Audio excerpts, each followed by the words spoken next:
Hello everyone and welcome to my June reading wrap up. Well, actually it's more like my April, May and June reading wrap up. So you know, basically my spring reading wrap up. I haven't done a reading wrap up since March, and also I haven't been reading that much, at least for like my standards, for the past couple of months. So I haven't been doing reading wrap ups. I haven't been filming a lot in general. So you know, it's definitely time to do another reading wrap up, and yeah, that's what we're going to do today. I will warn you, most of these books are rereads, and with almost all of them I listened to the audiobook because I was just way more in an audiobook reading mood than with like physical books. But you know, let's just get started with this video, and then I'm going to show you all the books that I read in April, May and June. So because it has been so long, I don't really remember like the specific order in which I read all of these books, so I'm just going to throw everything together, and yeah, the order is just a bit random. So my first book that I'm going to talk about is actually a reread, as I mentioned before, but it is Daisy Jones and the Six by Taylor Jenkins Reid. So I read this book earlier this year. I've talked about it, I think, in my February wrap up or either my January wrap up, I'm not completely sure. But yeah, this book is about a fictional band called Daisy Jones and the Six, and their story takes place in the 70s. And the story is told in the present with interviews with all the bandmates and such. And yeah, this time around I decided to listen to the audiobook because the audiobook got a lot of praise, and I can definitely understand why. The audiobook is amazing because every single person has like its own voice actor, so that makes it really interesting to listen to. And basically I still have the same feelings towards this book as I did the first time around. I really enjoyed it. I think Taylor Jenkins Reid is an amazing writer, and I love the story and I love the characters. And the audiobook is definitely a nice bonus, like definitely something that enriches the story even more. But I do still prefer The Seven Husbands of Evelyn Hugo. Like, that one will just be my favorite. I love Daisy Jones, but for me it will always be more of a 4-star read than a 5-star read. Next up I have The Other Berlin Girl by Philippa Gregory. Again, a favorite of mine, and if you have followed me for a little while, then you know that I just love this book and that I have to reread it at least once a year. So it was time for another reread. Again, it was an audiobook, and this book tells the story of Mary Boleyn, the sister of the more famous Anne Boleyn. I absolutely adore this story. I love history and I love the Boleyn sisters, and I love this book. And even though I won't say it's like the best written book ever, like if I wasn't very fond of this story in general, that it probably wouldn't be my favorite book ever. But you know, it's just so dear to me on a personal level, and I love it, and I just love listening to it or reading it. And yeah, this story will just always be one of my favorites, and I will always enjoy this book. So for me personally, this The Other Berlin Girl is a 5-star read, even though I don't think like it's a 5-star book in general. It's a bit hard to explain, but with this book I just have so many memories attached to it, and I love it so much, and I just love rereading it, and this time was no exception. Then next up I have another one of my historical fiction favorites, and it is The Ellis Network by Kate Quinn. This book tells the story of two incredible women. First of all, Eve Gardner, who was a spy during World War I. And then second of all, a young college girl named Charlie St. Clair, who is pregnant but not married, which is of course not very accepted in her high social class. And shortly after the Second World War, she goes to Europe to find her missing cousin named Rose, and her path crosses with that of Eve. And yeah, that's sort of the premise of this story. And yeah, of course I have raved about this book so much already. So this was again a reread with an audiobook, and I hadn't listened to the audiobook before, but I really enjoyed it. The only thing I will say is that it's a bit annoying that the two different timelines, like the two different perspectives, they don't have separate voice narrators, and that makes it a bit confusing at times. You really have to pay attention who is telling the story. I will say though that the narrator uses a bit of a different voice for both Eve and Charlie, but personally I like it when two different perspectives have two different narrators. But of course I still love this book with all my heart. It is such an incredible story. I love the way it is written. It's so addictive, and both Eve and Charlie are incredible main characters. I just got sucked into this book again. I love it so much. It's really one of my all-time favorite historical fiction books, and I cannot recommend it enough. And again, I've talked about this book many times before in my historical fiction recommendations video, in my favorite books of 2018 video, and yeah, I just love it so much. It's such an incredible story. It really grabs your attention, and yeah, what can I say? Again, a 5-star read for me. And next, not a very surprising book, but it is Harry Potter and the Goblet of Fire by J.K. Rowling, the 4th book in the Harry Potter series. I know, it has been quite a while since my review of Prisoner of Azkaban, and the reviews will be coming back, I promise. I have finally read the 4th book again. I do have notes and I'm going to work on a review, but they do take a bit of time to make, so you know, I'm going to talk about this book in a lot more detail in a video that's hopefully going to be online soon. But yeah, in the meanwhile, you know that this is a 5-star book read for me. Goblet of Fire is my all-time favorite Harry Potter book, and yeah, of course, I loved it again. What else can I say? Next up, I have Ink by Alice Broadway, who has this beautiful shining cover, which looks even more beautiful with my ring light on it. This book tells the story of a girl named Leora. She lives in this sort of town/world where everything you do or achieve is tattooed on your skin, like marked on your skin. So your age, your education, other special things, and that is very important because therefore people can see who you are and what your story is, and stories are very important in this world. At the beginning of the book, Leora's father dies, and that sort of sets in motion a certain search for her, and yeah, that's all I can say about it. Again, a reread. I know this wrap up might be a bit boring, and again, I listened to the audiobook. There's definitely a theme going on here, but I really enjoyed this book the first time around, and now I read it again because I want to read the sequel, and yeah, I just really enjoyed it again. It's sort of like a more classic YA story. I feel like you don't really see those a lot anymore, but it's quite an easy book to get into. The story is original but entertaining, and I just enjoyed my time with this book again. It's definitely not a masterpiece, but it's just such a fun, interesting story, and I really want to read the sequel now very soon, which I can do now because my memory is all freshened up with my reread. And yeah, I haven't seen this book that much around, but I think it's definitely a recommendation. It's a book that you can read when you're not really want to sort of read a heavy or long book. It's quite easy to get into. It's fun. It's sort of like your typical YA, but with a unique twist. And yeah, I just really enjoyed it, and for me this is a 4 out of 5 star read. The next, a book that isn't a reread, I know. It is Mythos by Stephen Fry. This is a book written by Stephen Fry, and it's basically sort of a fun reimagination of all the Greek myths and like Greek mythology and Greek mythology history. I mean, it's not really a reimagination, it's the ancient stories but told in a fun, sometimes more modern way. So I absolutely love mythology.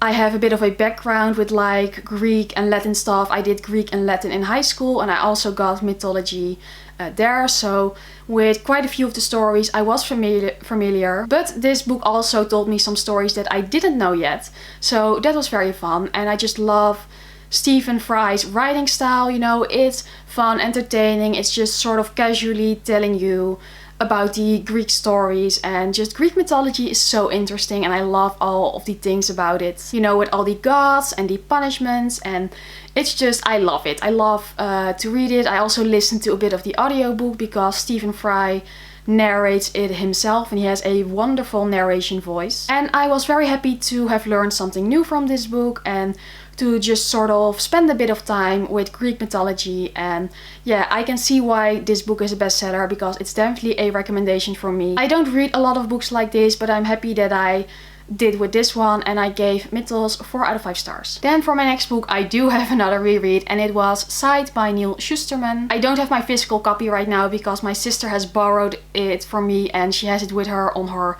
holiday, so hopefully she will enjoy it as well. But yeah, again, Slate, one of my all-time favorites. It's a book that takes place in our world, but in a future where death no longer exists and all diseases are cured, and basically society is perfect. But there are still sides, and those are special people that are trained to kill people. They are the only persons who can kill people, and at the beginning of the book, 2 young people named Citra and Rowan are taken on as side apprentices. And I just adore this book, and I love the world building of Side so much. I think it's so wonderfully done because it feels very realistic, even though it's not realistic at all, but it feels very much like our world, but how it would be if nobody would die. And it makes you think about what is important and how do certain things have meaning if there's no death. Like if your life just goes on and you can have multiple families, you can get younger again, and it's just so interesting to read about and how people feel about that. And also the meaning of sides and death and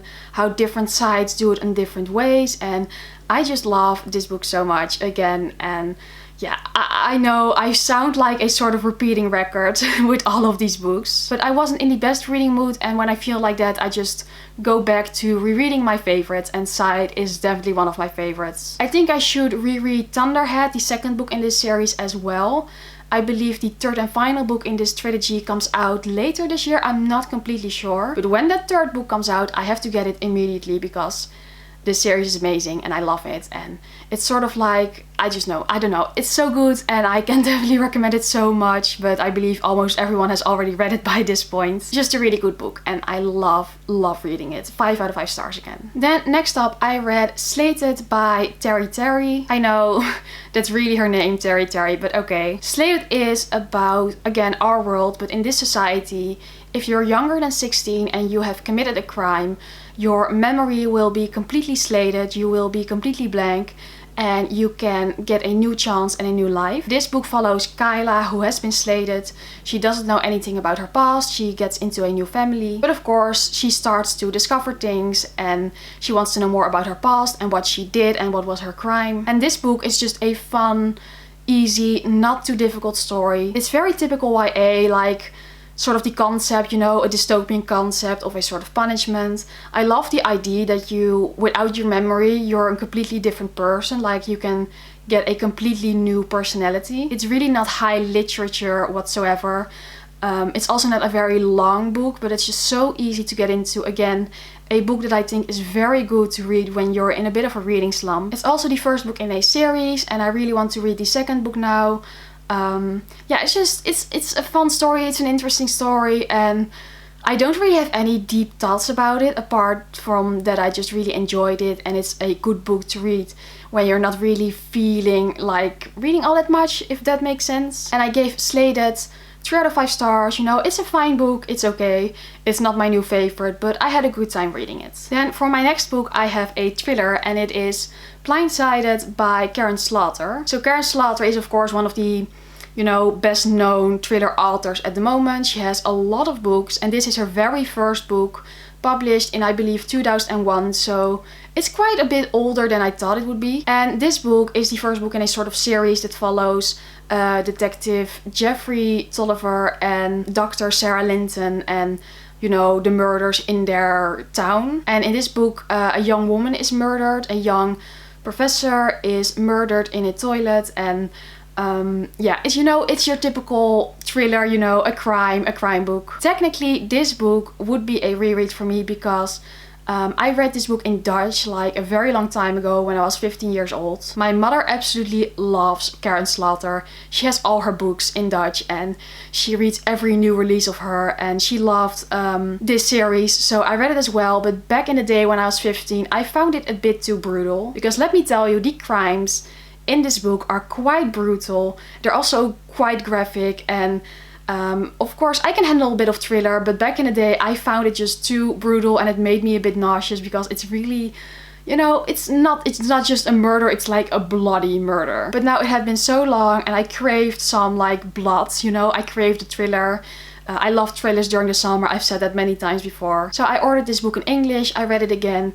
I really didn't remember much of it, so it felt like a new read to me. Like the only things I really remembered were the brutal crimes. And yeah, this time around I really enjoyed it a lot more. Maybe because I was also a bit more mentally prepared for like the brutal murders. But yeah, I had a good time reading it, and I think it's very good for a first book. You know, crime novels, they're always fun, or like, well, not fun because I don't think murder is fun, but it's just a good book to read during the summer. It's just nice to sometimes just read about those things and not think about anything else. And this one is definitely well written, and I'm very excited to read some of her more recent work to see how her writing has improved, because I'm definitely going to do that this summer. And yeah, I just really enjoyed Blindsided. I'm going to read more of Karen Slaughter now, and I gave Blindsided 4 out of 5 stars. Then lastly, I also read 2 books in Dutch from Dutch authors. So if you're not Dutch, then this might not be very interesting for you, but you know, you can watch it anyway. First of all, I read a book called Focus aan uit by Mark Tichelaar, which would mean focus on off. And this is a book about focus and working effectively, and it's full with tips and tricks to work better and to get your mind to be more focused and how to take care of yourself and all that sort of thing. I really liked this book because it had a lot of tips and tricks that were really useful to me, and what I liked about it is that it's not just a long story, but it's also full with like actual practical tips that you can try to do, so you know what to do, and it's really useful in that way. It's also a bit about how your brain works and how your concentration works, and it was just very interesting and definitely something that can help you if you want to be more focused for school or work or such. And I gave Focus aan uit 4 out of 5 stars. And the last book that I read is a book called Zomervacht by Jaap Robben, and that would translate as like summer fur or summer skin. It's a bit weird. And it's about a young boy named Brian and his sort of neglectful father, but during the summer his heavily handicapped older brother comes to live with them in their caravan, and it basically falls on Brian to take care of him. And I think it was good, it was well written, but I also thought the book lacked a good ending. I felt like there needed to be more, and it also frustrated me a lot because when I read about parents who neglect their children, who take very badly care of their children, that just always makes me angry because I just don't like to read about that. And in this case the father was horrible. It is a fine book, and sometimes it is nice to read something by a Dutch author, and I gave this book 3 out of 5 stars. So yeah, that was it for this collective reading wrap up. It's not the most interesting, I think, because it had so many rereads, but now I'm all caught up with my wrap ups and I'm ready to read some more during July and basically during the summer. And I also really hope that I didn't forget a book. I mean, I'm not completely sure, but you know, it's just nice to be finally filming again and doing wrap-ups again, and that makes me really happy. And well, that means that this is it for this video, and I really hope you enjoyed this video, and if you did, maybe go subscribe or give it a thumbs up, because as always I would really appreciate that. And then hopefully I will see you again very soon in my next video. Bye!